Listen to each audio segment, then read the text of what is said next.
সবাইকে আজকের ক্লাসে স্বাগতম।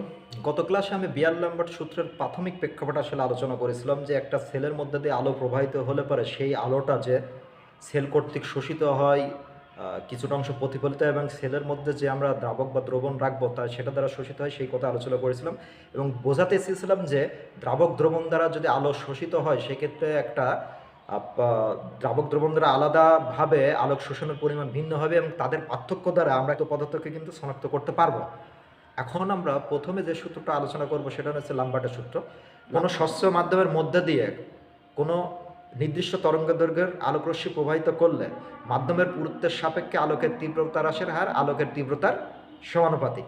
যদি আলোর তীব্রতা আই হয় সেক্ষেত্রে আমি বলতে পারি যে ডিআই বাই ডিএল সমান ভেরিজিয়াস আই। এখানে এলটা কি হচ্ছে একটি স্বচ্ছ মাধ্যমের পুরুত্ব, অর্থাৎ আমি যে সেল নিব, আমি যে সেলটা নিব সেই সেলের যে পুরুত্ব, সেই সেলের পুরুত্বটা হচ্ছে এল। এই ঘটনার জন্য আমি এটাকে লিখতে পারবো, অর্থাৎ এটা বোঝাতে চাই যে আমার আলোর তীব্রতা যত বেশি হবে সেক্ষেত্রে আমার আলোক রশ্মির তীব্রতার পরিবর্তনটা মাধ্যমের সেলের সাপেক্ষে সেই পরিবর্তনটাও তত কম বেশি হবে। এখন আমি যে বিষয়টা বুঝতে চাচ্ছি যে সেটা হচ্ছে যে আমরা জানি একটা সমানুপাতিক এটা আছে, এখানে এটা ধ্রুবক আমি একটা নিলাম, সেক্ষেত্রে ধ্রুবক নিলে পারে সমানুপাতিকটা উঠে চলে যাবে। আর এখানে আমি নেগেটিভ ব্যবহার করছি কেন? কারণ এখানে কিন্তু হ্রাস পায়, তীব্রতা কিন্তু হ্রাস পায়, পুরুত্বের সাপেক্ষে কিন্তু আমার আলোক রশ্মির তীব্রতা কিন্তু হ্রাস পায়। হ্রাস পাওয়ার জন্যই কিন্তু এখানে নেগেটিভ চিহ্নটা ব্যবহার করা হয়েছে। ফলে আমি এখানে নেগেটিভ লিখছি। এখানে এখন আমি সমান চিহ্ন লিখলাম, সমান চিহ্ন লিখলে আর সমানুপাতিকটা উঠে গেল। তারপরে আমি রিঅ্যারেঞ্জ করে দিলাম, এখানে আয়ের নিচে আই লিখলাম এবং ডিএলটাকে এই পাশে লিখলাম। কিন্তু এটা কেন লিখলাম? আমরা যারা সমাকলনের অঙ্ক করে থাকি আমরা কিন্তু জানি যে integration of D X by X সমান সমান হচ্ছে লন এক্স। আমরা যারা আমরা যারা ইন্টিগ্রেশনের অঙ্ক করব তারা কিন্তু এই বিষয়টা দেখতে পারবো যে ডিএক্স বাই এক্স সমান হচ্ছে লন এক্স। ঠিক এইটার জন্য আমি এই ঘটনাটা করলাম। আবার এই সমাকলনের কিন্তু আমরা উচ্চ সীমা নিম্ন সীমা ব্যবহার করব। আমরা যারা হায়ার ম্যাথ করবো সেখান থেকে কিন্তু আমরা উচ্চ সীমা নিম্ন সীমার বিভিন্ন আমরা কিন্তু সেখান থেকে ম্যাথ করব। ফলে এই বিষয়টা আমরা সেখান থেকেও কিন্তু ক্লিয়ার হব আর কি। স্বচ্ছ মাধ্যমের আমি লিমিট 0 থেকে এল পর্যন্ত ধরি, সেক্ষেত্রে আলোক রশ্মির তীব্রতা হবে আইএল থেকে আই নট, বা এখানে আই শূন্য আমি এটা বিবেচনা করতে, অর্থাৎ এই সীমাটা আমি এটাকে ব্যবহার করলাম সেই অনুসারে লিমিট। যখন লিমিট এল যখন তীব্রতাও হচ্ছে এখানে আমি এলটাকে ইউজ করেছি। এবার আমি জানি যে ইন্টিগ্রেশন অফ লন এক্স সমান ডিএক্স বাই ইএক্স, সেক্ষেত্রে ডিআই বাই আই জন্য আমি কি লিখতে পারবো? যদি integration of D I by I সেটার জন্য আমি লিখতে পারবো লন আই। এখন লন আইয়ের এই জায়গায় আমি মানটা কি করব? বসাই দেব। বসাই দেওয়ার পর এইটা হয়েছে। অন্যদিকে আমি যদি এইটা নেগেটিভটা এই পাশে নিয়ে যেতাম তখন কিন্তু এটা হয়তো হচ্ছে মাইনাস কে এল, আর তখন আমার এখানে কি থাকতো? এটা থাকতো। আর অন্যদিকে আমি যদি এইটা এখানে আর গুণন করি সেক্ষেত্রে আমি এখানে আই নট ইএল লিখতে পারবো এবং এই লনের জন্য এখানে ভিত্তিটা আমি এখানে কি লিখতে পারবো? ই লিখতে পারবো। যারা আমরা ম্যাথ করবো এই বিষয়টা আমরা বুঝতে পারবো, ওখান থেকে আরও বিষয়টা আমাদের ক্লিয়ার হয়ে যাবে। অন্যদিকে দেখা গেছে যে আমার ই এর ব্যক্তিগত মান হচ্ছে এইটা, আমি এখানে লিখে রাখছি সাইডে, এটা বইতেও বলে দেওয়া আছে। সেটাকে যদি আমি 10 ভিত্তি হিসাবে ব্যবহার করি তখন তার মানটা গিয়ে দাঁড়ায় এইটা। আমি সেটাকে এক্ষেত্রে আমি ইটাকে কনভার্ট করছি, সেক্ষেত্রে 10-এ নিয়ে আসছি এবং এই মাইনাস আছে এবং সেক্ষেত্রে আমি দেখতে পাচ্ছি এবং বাদ বাকি যে কে এল এখানে আছে এবং আমি এইটুকুর বদলে আবার নতুন আরেকটা ধ্রুবক আমি কে ড্যাশ এল নিছি, সেক্ষেত্রে আমি এই সমীকরণটা পেয়েছি। এটাই হচ্ছে বিয়ার-ল্যাম্বার্টের সূত্র আমরা প্রতিপাদন করলাম, এটাই হচ্ছে ল্যাম্বার্টের সূত্র। এবার আমরা আলোচনা করব সেটার নাম হচ্ছে বিয়ারের সূত্র। আমি বোঝার সুবিধার্থে এই সূত্রটাকে আমি এখানে লিখে রাখছি যাতে আমরা দুইটা সূত্রকে শেষে যে এক করবো, যার কারণে আমি এখানে ল্যাম্বার্টের সূত্রটাকে লিখে রাখছি। সেটা হচ্ছে যে আই এল সমান I naught 10 minus K dash L.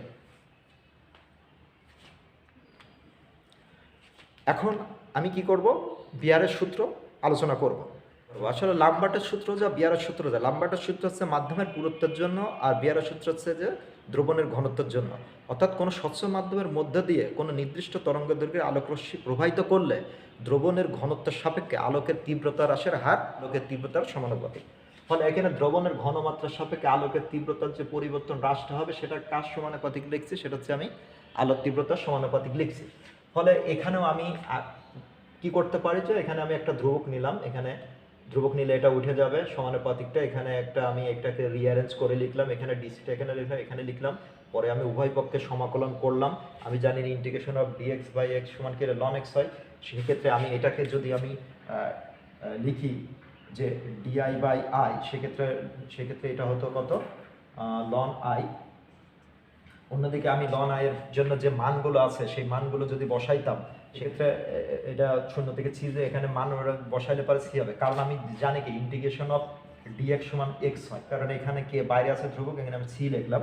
এবং আমি যদি এটাকে পূর্বের মতো, যদি এটা নেগেটিভ থাকবে, এটা নেগেটিভটা ওই পাশে চলে যাওয়ার কারণে এটা নেগেটিভ হয়েছে, এখানে আমি লিখতে পারবো কত আইএল সমান লনের জন্য ই লিখতে পারবো এবং আর পূরণ করার জন্য আই নট, এবং সেটা এখানে এটা পার হয়ে যাবে। এবং আমি দেখতে পাচ্ছি যে সেক্ষেত্রে আমার এর মান পূর্বের মতো আগে আমার জানা আছে। এবং 10 ভিত্তিক লগ 10-এর জন্য আমি কি বলতে পারি সেটা হচ্ছে যে তখন এই মানটা আসবে, এবং এর বদলে আমি কিন্তু এখন নতুন একটা লিখতে পারি, সেটা হচ্ছে ধ্রুবক, সেটা হচ্ছে কে ড্যাশ ড্যাশ সি। এটা একটা দ্বিতীয় আরেকটি আমরা ধ্রুবক পেলাম, বাকি এটাকে অবশ্য তৃতীয় ধ্রুবকও বলতে পারে। আমরা যদি এইটাকে প্রথম ধ্রুবক বলে থাকে তাহলে কে ড্যাশটা হচ্ছে দ্বিতীয়, এটাকে আমরা তৃতীয় ধ্রুবক বলতে পারি। আমরা একটা বিষয় লক্ষ্য করে দেখি, সেটা হচ্ছে যে এই সমীকরণটা এবং এই সমীকরণটা আমরা লক্ষ্য করে দেখি, এখানেও আইএল আছে, এখানেও আইএল আছে, এখানে আই নট আছে, এখানে আই নট আছে, এখানেও 10 আছে, এখানেও 10 আছে, এখানে কে ড্যাশ আছে, এল আছে, এবং এখানে কে ড্যাশ সি আছে। অর্থাৎ আমার এখানে চেঞ্জ কোটা, এখানে সি আছে এবং এখানে এল আছে। এখন আমি কি করতে চাই যে এই দুইটা সমীকরণকে এক জায়গায় করে লিখতে চাই। তাহলে যদি লিখি তাহলে আমি কি লিখতে পারি, সেটা হচ্ছে আইএল সমান I naught 10 to the power minus K dash K dash dash LC, এটাকে আমি লিখতে পারবো। ফলে আমি দেখতে পাচ্ছি যে এখানে কিন্তু এও কে ড্যাশও একটু ধ্রুবক ছিল, কে ড্যাশ ড্যাশও একটু ধ্রুবক, ফলে দুই ধ্রুবকের গুণফল মিলে আমি কিন্তু আরও একটা ধ্রুবক এখানে লিখতে পারবো, সেটা হচ্ছে যে আইএল সমান I naught 10 to the power C L. আমি কিন্তু জিনিসটাকে এইভাবে লিখতে পারবো। এটাই মূলত বিয়ার এবং লাম্বার্টের একসাথে সূত্র। এবং ইটা কি, ইটাকে বলা হয় এক্সটেনশন গুণাঙ্ক। এটা আমাদের বিভিন্ন ম্যাথের ক্ষেত্রে কিন্তু এই মানটা কিন্তু কাজে লাগবে, আমাদের এই সমীকরণটা কিন্তু মনে রাখতে হবে বিয়ার লাম্বার্ট। এবং এটা কিন্তু টোটালটা কিন্তু একটা বিয়ার লাম্বার্ট সূত্র। কেন? কারণ এখানে লাম্বার্টের জন্য এল এর হিসাব নিয়ে গেছে এবং বিয়ারের জন্য সি, তথা ঘনমাত্রা দ্রবণের ঘনমাত্রার যে আমি ট্রামটা সেটা কিন্তু আমরা ব্যবহার করেছি। ফলে এখানে এই সমীকরণটার ভিতর যেমন মাধ্যমের পুরুত্বের কথা বলা আছে, সেক্ষেত্রে ঘনত্বের দ্রবণের ঘনত্বের কথা বলা আছে, যার কারণে এই সূত্রটাকে বলা হবে বিয়ার লাম্বার্টের সূত্র। আমি এটাকে ইচ্ছা করলে লিখতে পারবো যে I L by I naught 10 minus E C L, আমি কিন্তু এটাও লিখতে পারবো।